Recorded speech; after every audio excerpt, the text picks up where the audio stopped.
doesn't move, it shows actually it's very difficult to stay there for long. I stayed there for about 4 minutes, 5 minutes, and I went out. And as you come from each and everywhere you come from, you go in deep and deep on sadness, up to down there. L'idée d'un génocide total, où on trouve des grands, des gros, des petits, des tout petits.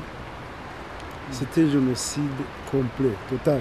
Contrairement de ceux de chez nous, où on conserve les os dans une maison, aussi des étagères, ici ça donne l'impression de la durabilité du site. Complexity. Yeah. Complexity in the way that it is made of. It's like a labyrinth. You don't understand what is it. Yeah. And the genocide is also like that. You can't understand. Yeah. He is providing space, and everybody who comes here fills the space by thinking about it, by not getting an interpretation, by just seeing this is abstract. You know, it's not nothing. It's no symbols. There are no symbols in this memorial.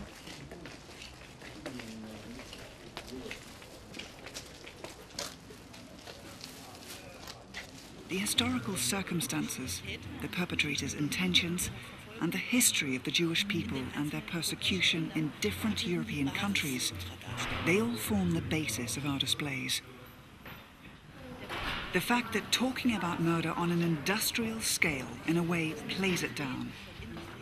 The fact that it was very personal murder involving a lot of murderers. Many people believe that the murder of the 6 million European Jews was mainly carried out in the gas chambers in the extermination camps, primarily Auschwitz. But a third of all victims, some 2 million people, were killed in mass shootings. The last section of the timeline shows the final years of the war, when the German defeat was imminent and the Red Army was advancing from the east. During this period, prisoners were herded from camp to camp, always heading west. Hundreds of thousands of people died on these death marches.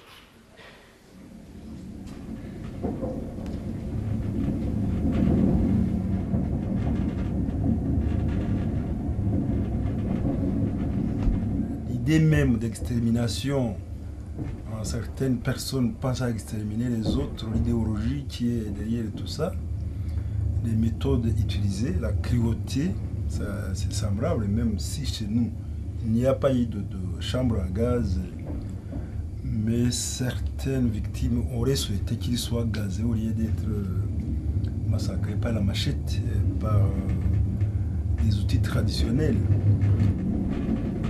Nous ne voulons pas que le peuple Hutu soit considéré comme un peuple de criminels. Ce n'est pas inné, ce n'est pas quelque chose qu'on transmet de père en enfant. Mais nous sommes en train de chercher même chez nous, dans notre histoire, quels sont les fondements, les racines du génocide. Et pourquoi on est arrivé là, dans un peuple qui vivait en harmonie, même s'il y avait des clichés, des mythes, des diabolisations, d'exclusion, parce qu'on disait des Tutsis, ce sont des étrangers, ils sont venus d'ailleurs, mais on cherche toujours à trouver des explications. Pour le moment, au Rwanda, ceux qui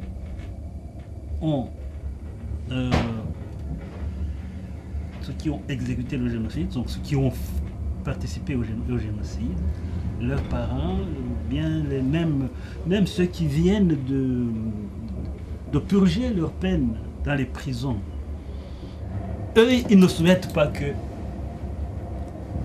qu'on continue à faire cette commémoration. Il faudrait essayer de les amener à porter leurs responsabilités. Il est trop tôt peut-être aujourd'hui, il est encore tôt. Je crois que ça a pris beaucoup de temps aussi ici en Allemagne. Ça a pris beaucoup de temps. Eh bien, nous espérons que que ça prendra du temps, mais que les gens finiront par dire oui, c'est vrai, nous avons commis des crimes. Et il faut qu'on puisse en garder un certain souvenir. Nous souhaitons que dans notre pays aussi, cet antagonisme entre les Hutus et Tutsis soit terminé petit à petit. Ça ne viendrait pas d'un jour, mais qu'au moins des enfants, des tueurs, même les tueurs eux-mêmes, parce que nous vivons aujourd'hui avec eux, regrettent, reconnaissent et fassent des gestes de réparation.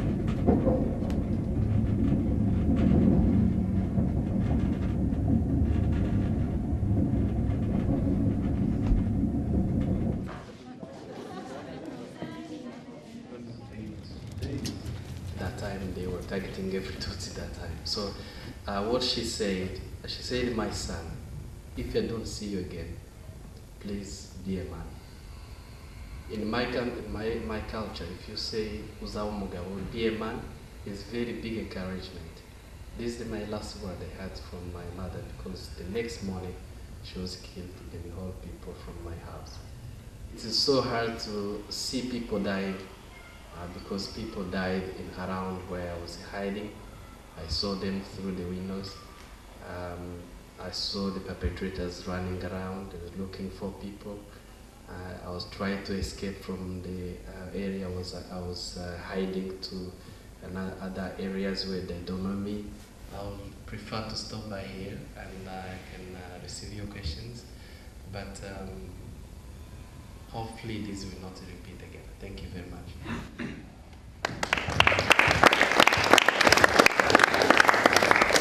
The Rwandan genocide was done by Rwandans themselves. It was done by the government, the Habyarimana government, which was a Hutu government. So there is no one who came from abroad to come to kill people. One lady told us that 6 members of our family had been killed by the neighbor. And this man who killed his family was released because he asked for forgiveness, and there has been a presidential decree of releasing at least 30,000 perpetrators. So this woman came and told us, you know what? You see this man who is helping me with my roof because it was raining. This man killed my father, my husband with 6 of my children. But I stayed here 5 years, no one was helping me. But I don't have any choice. He's the one now helping me. You know? Yeah, I was just wondering to what extent you would see yourself and your fellow countrymen as Rwandans, or rather still as Hutus and Tutsis? So do you still think there's some division? We are trying. I have to say that, to be honest with you. We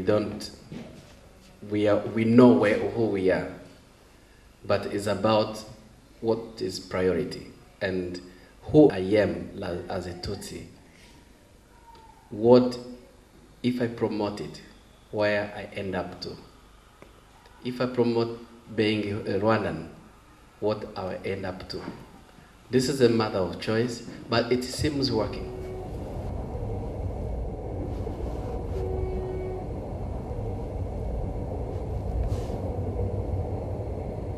In Rwanda, sometimes you find that there are things which are not told.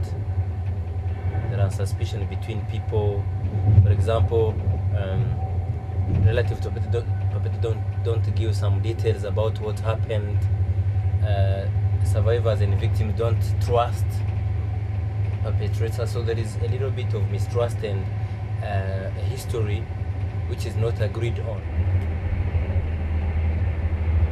People of my generation, we are the second generation, they are really all committed and curious to get out of this and to face their history. Because we are all Rwandans and we share the same things, we share the same school, we share the same workplace, we are all the same. So if we want to construct a new Rwanda, we need to make this happen. And it's not our parents who have been involved in it who will make this happen, it's us. And it starts now. During the commemoration, we always generalize that Hutus are bad, Hutus committed genocide, and that if we don't address that at an early stage, then we might end up hurting even other people. I never read that the Germans did this.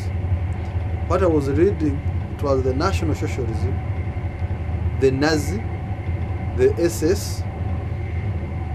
So it shows that people who wrote the history wrote the exact history. For Europe or for Germany and Poland, it took almost 50 years to have what we are seeing today. But given the same experience, I think for Rwanda we shouldn't wait for 50 years.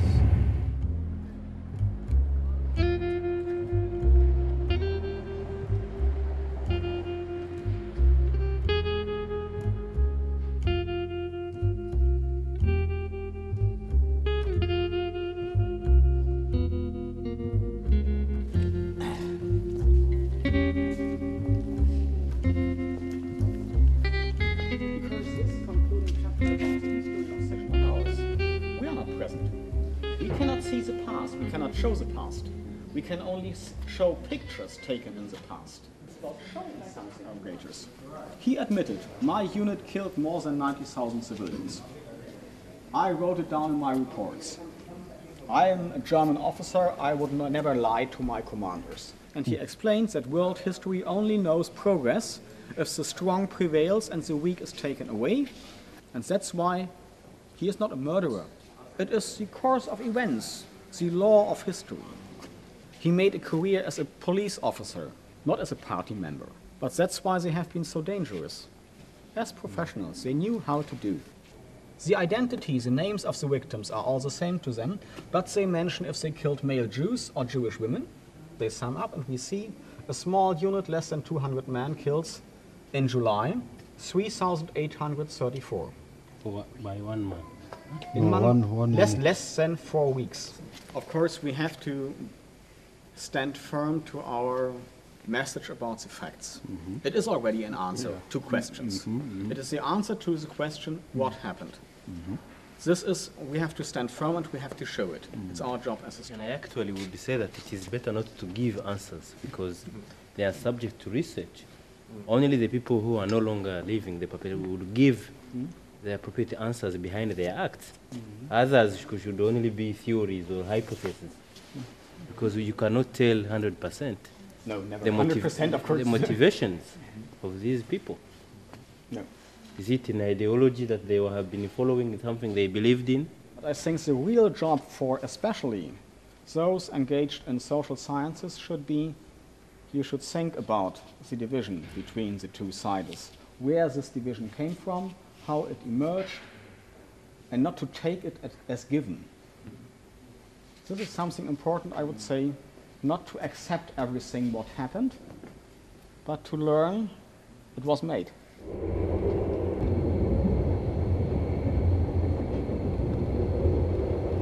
What we have seen is so important. It's not important for Jews only. It's very important for humanity. I felt actually there is a big connection between me and the place. Because this happened to Jews. Sometime later it happened to Cambodia, it happened to Balkans, it happened to Rwanda, to my people, to my parents, to my four sisters. It happened to Darfur. And the question is, what people learned from Holocaust? The memory of genocide is very important for people to learn from the past in order to build the future. But at the same time, it's very important to pay respect of the people who perished.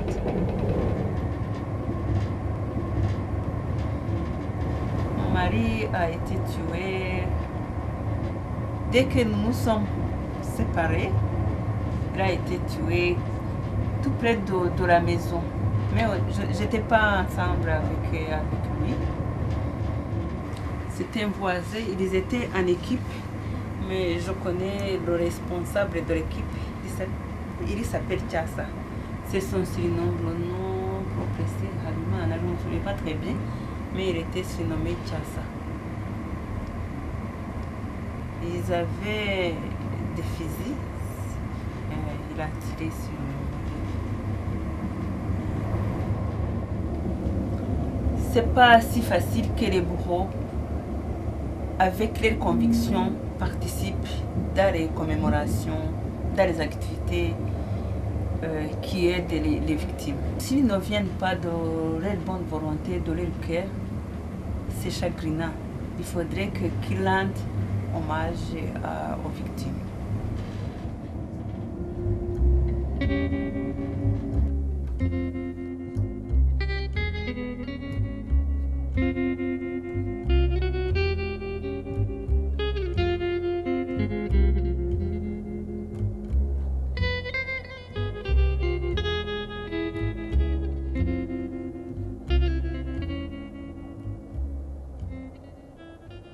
From this platform, it's about 300, maybe 400 meters to the gas chambers.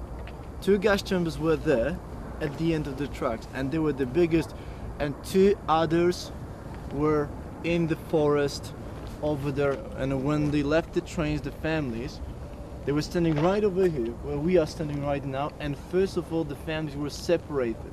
Women and kids on this side, men on this side.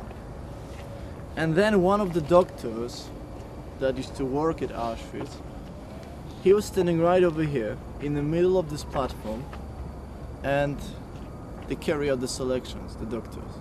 So they decided who will stay here, so who will work and live in Auschwitz, or who die immediately.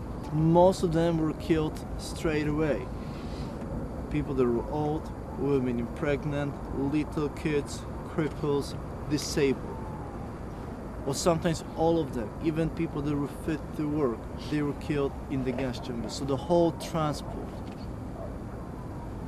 Sometimes the ones that were fit to work, useful for the Nazis, they were sent to the camp.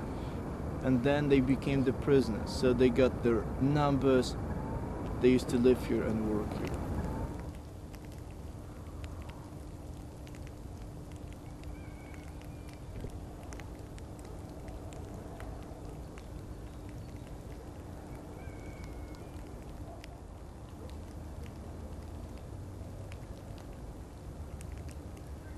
For example, when a Rwandan football team is playing, no one has ever go in the stadium and say, that is a Hutu playing, that is Tutsi. When you win, it's a victory of all Rwandans.